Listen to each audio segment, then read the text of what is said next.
The Summit of the Americas comes to the USA. When I hear climate, I think jobs. From COVID to climate change and the causes of migration. Find out how hemispheric leaders are facing global challenges and how some are taking the initiative to clean things up themselves. Now, on The Inside Story, Climate and the Americas.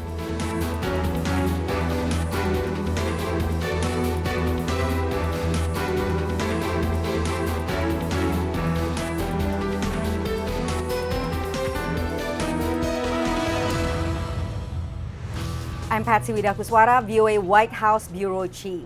I recently traveled with President Joe Biden to Los Angeles as he hosted leaders of nations throughout North, South, and Central America and the Caribbean for the Summit of the Americas. He shared his vision for regional economic prosperity that includes a plan to fight climate change and irregular migration. However, his decision not to invite Cuba, Venezuela, and Nicaragua drew protests and boycotts. The 9th Summit of the Americas opened with fanfare in Los Angeles, one of the most diverse places in the United States. 27% of us are foreign-born, but over 50%, half our children, have one or more parents that are foreign-born. It just doesn't exist anywhere else but here in the state of California. But behind the celebration, a sobering reality. Latin America and the Caribbean have seen the deepest economic contraction due to COVID-19. 22 million more people fell into poverty in just the first year of the pandemic. Inequity continues to rise. Global inflammatory pressures were made worse by Putin's brutal and unprovoked war against Ukraine. Biden announced $300 million in food insecurity aid and launched the Americas Partnership for Economic Prosperity. The American Partnership will help economies grow from the bottom up and the middle out, not the top down. What's true in the United States is true in every country. Trickle-down economics does not work. The initiative will not include new trade agreements that many leaders in the region seek, and it is unclear how much money the United States will commit to the effort. The United States already has free trade agreements with about a dozen Latin American countries, and there is little political appetite in Washington for more. There really is, tremendous potential to build out a new dispensation for the economic ties between the United States and the region. But it does have to include some hard initiatives, and I believe it has to include a significant commitment of resources. Deforestation and wildfires contribute to climate challenges faced by nations of Latin America and the Caribbean. But climate adaptation presents an opportunity. When I hear climate, I think jobs. Good paying, high quality jobs will help speed our transition to a green economy of the future and unleash sustainable growth. His climate plan aims to promote investments in clean energy. Observers say it's a long road between ideas and results. I think those summits, as we know, involved a lot of announcements and not always announcements that are translated in concrete policies and concrete developments for the region. The initiatives may meet resistance from Brazil's President Jair Bolsonaro, a climate skeptic who reportedly demanded a bilateral meeting with Biden as a precondition for his summit attendance. We are doing all we can, of course, to meet our needs, to foster our interests, and also to accommodate the will of the wider world. As I said before, we are an example in the eyes of the world when it comes to an environmental agenda. Overall, the region understands the need to fight climate change, especially Caribbean island nations facing the immediate dangers of rising sea levels. It is very clear that even the poorer countries have to invest with their own resources. If the U.S. supports us, fantastic. The summit is overshadowed by the absence of 8 leaders, one due to COVID and others as protest to U.S. exclusion of the leaders of Cuba, Venezuela, and Nicaragua, who were deemed undemocratic. Still, leaders are set to adopt initiatives, including an action plan to prepare for future pandemic threats and improve the skills of health workers. The U.S. has donated more than 65 million vaccine doses to the region. Further aid is in jeopardy. The administration's $5 billion global pandemic funding has been stuck in Congress for months. More than 2.7 million people in the hemisphere died from COVID-19, 40% of the global total. For many, COVID, climate, and economic conditions connect to another issue, migration. Protesters unhappy with the official agenda of the Summit of the Americas gathered outside the meeting and held an alternative People's Summit nearby. VOA's Mike O'Sullivan takes us there. As U.S. President Joe Biden and First Lady Jill Biden welcomed heads of state to the Summit of the Americas, where migration in the Americas has been a major topic, immigrant rights activists demanded that the status of undocumented migrants in the United States be resolved. An abortion rights supporter chained herself to the summit fence as the U.S. Supreme Court once again weighs the controversial issue. And other protesters objected to the summit host, the United States, excluding Cuba, Nicaragua, and Venezuela from the meeting, the U.S. saying only democratic countries are welcome. Prompting several nations not to send high-level delegations. Critics called the exclusion of certain countries hypocritical. Because you have nations that are invited, like Bolsonaro in Brazil, who's having his own personal meeting with Biden, who has extremely repressive policies, who's burning down the Amazon, who's not representing the needs of his people or the planet. A smaller event called the People's Summit for Democracy was held nearby and drew 1,000 participants a day from 15 countries for the duration of the summit. We feel the Summit of the Americas has excluded millions of people from this region. Black and indigenous people, women's groups, workers and peasants. It's excluded us from the debate. The Biden administration says economic development, the environment, migration, women's welfare, and democratic rights are central to the agenda. The summit has also sponsored youth and civil forums. Mexico, whose president stayed home, sent its foreign minister. A Mexican senator, who is Secretary General of her country's ruling party, attended the People's Summit. She says despite disagreements, she hopes for a strong relationship between the two countries. It means Mexico wants a new relationship with the United States, and it proposes a new relationship between all the countries of the Americas, where there is not constant intervention or summary judgment toward the determination of each people. Both the Summit of the Americas and the People's Summit ended Friday night, the official meeting with a declaration of accomplishments and the People's Summit with another protest. Mike O'Sullivan, VOA News, Los Angeles. Did the Summit of the Americas accomplish its goals? And did the U.S. get what it had hoped for by hosting the event? We spoke to Cynthia Arnson, a distinguished fellow and former director of the Latin American program at the Wilson Center. To be honest, I think it's unfortunate that it was held in the United States.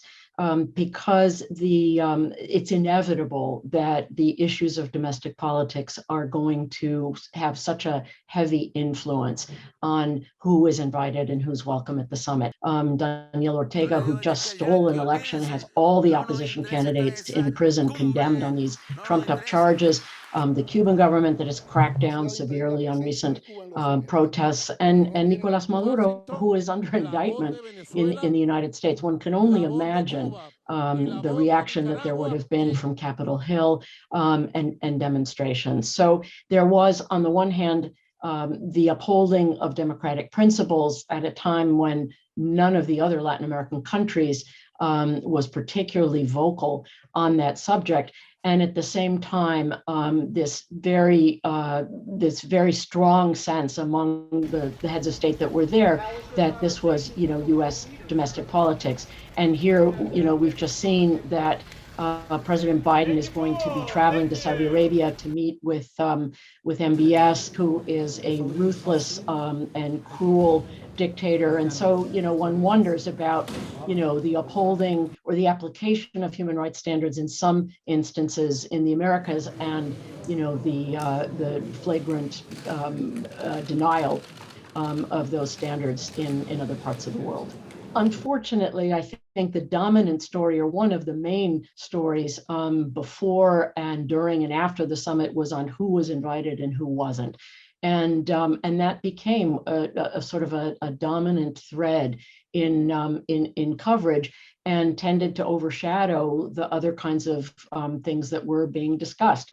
USAID Administrator Samantha Power announced a fairly sizable package of food assistance for countries in Central and South America. It's a significant increase in assistance. Another announcement of training for 500,000, 500,000 medical health personnel in a region that has just been ravaged by the COVID-19 pandemic. There was a lot of talk before the summit, during the summit, about whether or not there would be a big initiative announced, a concept that embodies bringing back manufacturing capacity that's been installed in Asia, not only back to the US in a process known as reshoring, but bringing them to countries that are close and on the periphery of US borders. The bright moment, I think, for me, was hearing from President Guillermo Lasso of Ecuador,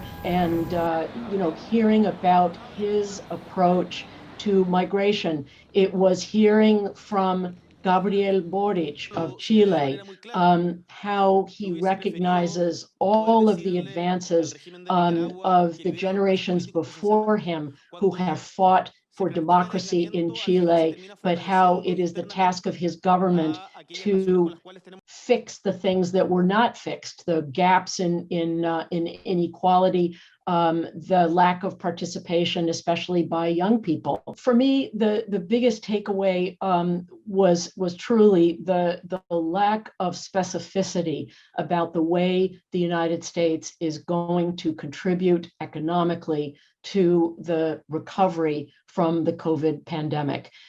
Before the summit, there should have been months of consultation with international development banks to say, this is how the United States is going to be present in the region, not just in the Northern Triangle of Central America, where we're going to be involved because we care about the root causes of migration, but because we have a fundamental interest in the recovery of the Western Hemisphere.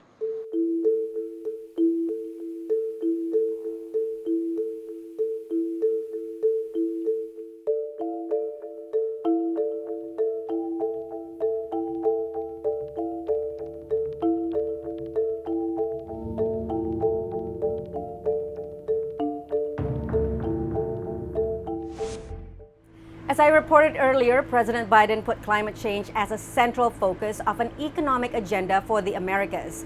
But some young people are not waiting for political leaders to act. From Tijuana, Mexico, a new VOA documentary follows Orlando, Abraham, and Omar as they attack plastic pollution where it matters most. Here is For the Ocean. Since I was a kid, my parents always took me to the beach. I simply love the ocean. We used to take the car and go all the way down the Baja Peninsula, exploring pristine beaches. I remember the first time I snorkeled, being underwater and watching a lot of animals, sea animals. That was a magical experience for me, and since that time I've always asked my parents to take me to the beach, take me where I can see sea life. This day, I go to the beach almost 7 days a week. I love surfing, I love free diving, I love watching the sunsets. If I don't protect this place, maybe the future generations will not live what I lived and see what I see.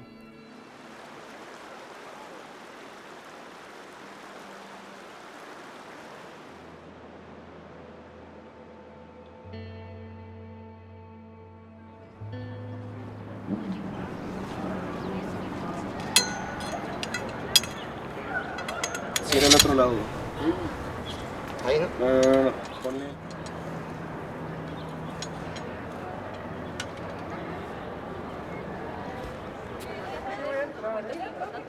Le vamos a decir. Nos vamos a lo que dijiste ayer me gustó mucho, lo de la baja, lo de las soluciones, que no te fuiste, que usar bolsas, no, o sea, que ya te vas a que tú te pongas creativo, ¿no? Sí, o sea, no, que te sí. Eso me gustó mucho. Ok. Entonces... Va, chido. Bienvenidos a la Universidad Autónoma de Baja California. Yo les voy a presentar a nuestros invitados el día de hoy, a Osmar, a Abraham y a Orlando. Yo recuerdo desde muy chico que siempre que iba a la escuela y me daban una plática de medio ambiente, y que era lo primero que pasaba, todos con la cara larga. Nos van a hablar de lo mismo, nos van a hablar de que hay que reciclar, de que hay que sembrar arbolitos, de que no hay que patear los perros, cosas de ese tipo, ¿no? Un sinfín. Pero no, el día de hoy venimos a compartirles algo que trae la intención de cambiar su concepto de cuidado del medio ambiente. Nuestra playa local, no es la más bonita, no es la más calientita, no es la más limpia, pero yo siempre me encanta recordarle a todas las personas que conozco que es mi playa favorita en el mundo. ¿Por qué? Porque aquí es donde inició este proyecto. En el año 2012, en junio para ser exactos, iba caminando por la playa y de la nada me doy cuenta de que estaba una señora jugando con sus niños. Llega una ola, regresa la ola y a la señora se le quedó la bolsa en la pierna. ¿Qué creen que hizo? Simplemente sacudió la pierna y la bolsa se fue directamente hacia el océano. Dije, oye, ¿cómo es posible? ¿Qué ejemplo le está poniendo a sus niños? Así que voy por esa misma bolsa y empiezo a limpiar la playa por más de 2 horas. The very first night after I cleaned the beach, I started to type on Google like marine litter, pollution, plastics on the beach, and I started to find out a lot of images of beaches all across the world. And that's how I started to learn about the issue.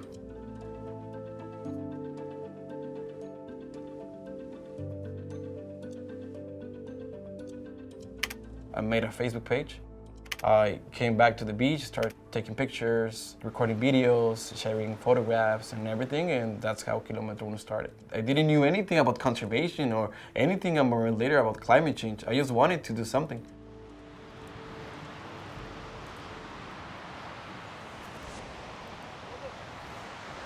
¿Qué onda, profe? ¿Cómo está? No, pues qué gusto verlo de nuevo. Ya hacía falta. Véngase para abajo para que nos ayude a bajarlos. ¿Listo? ¿Para arriba? Con cuidado, chicos, con cuidado. Fíjense bien dónde pisan. Vale. Ok, chicos, pues primero que nada les queremos agradecer la verdad por estar aquí con nosotros.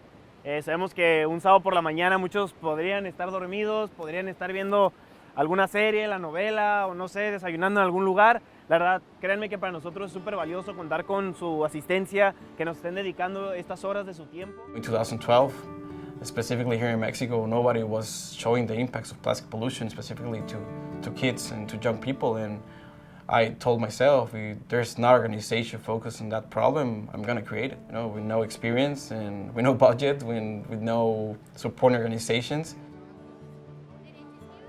There was a time that I really questioned if I was capable of achieving this. Lo que vamos a hacer es entregar un costal por cada 2 personas y un guante por persona. And you know, I met Abraham, I met Osmar. They gave me the push and they came out to the boat and look at us now. Pueden limpiar para allá o para acá y nos vemos aquí a las 12:30.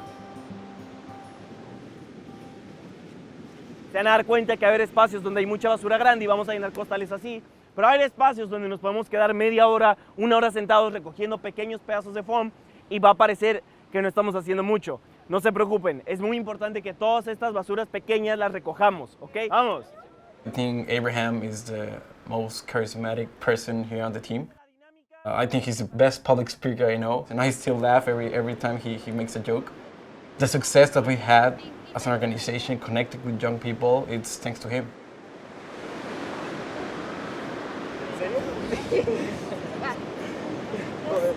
I like to describe Osmar as a connector. He's the excellent definition of a networker. He's a disruptive person that doesn't accept a no as an answer.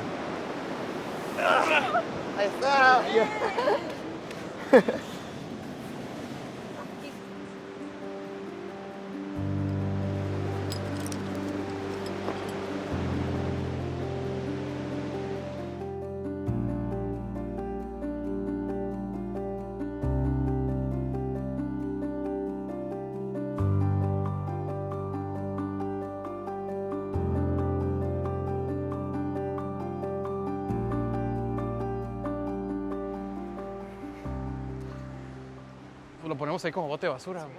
Only cleaning the beach was not going to solve the problem. We need to show why we're doing this. What is happening in the ocean? What is climate change? What is plastic pollution? How can we really contribute to solving this issue? ¿Qué es lo que está pasando? Están aumentando las temperaturas, se está acidificando el océano y lugares tan vivos, tan increíbles como los corales, que son ciudades, son lugares donde los peces tienen su rol, las tortugas tienen su rol, las morenas tienen su rol, y si hay muchos tiburones también quiere decir que hay demasiada vida, se están convirtiendo en ¿qué? En cementerios. I'm worried that the environmental leaders, the world leaders, the private sector, the government, the academic sector will not make the right decisions, will not work together because, you know, the climate crisis is happening. No esperes a que alguien más dé el primer paso. Puede que nunca lo haga. If we really wanted to achieve change, we realized that we needed to work with the government. We really needed to change policy.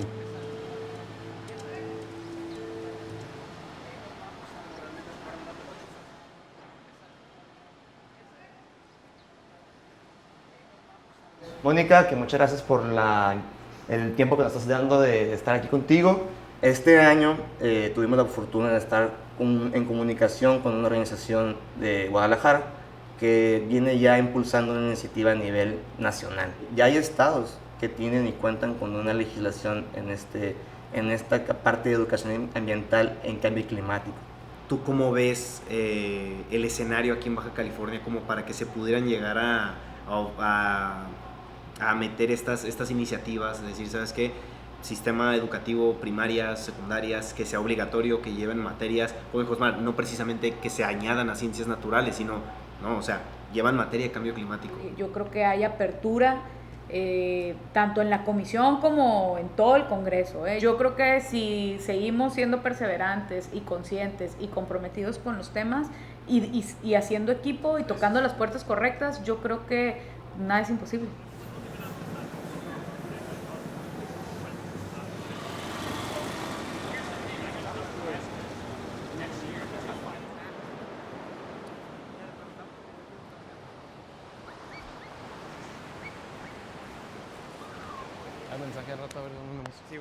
When I started, and the very first months, I started to hear comments, you know, from people, even from my dearest friends, you know, like used to call me El Ecoloco. But also at my university, some of my teachers that told me that I would never achieve anything doing this.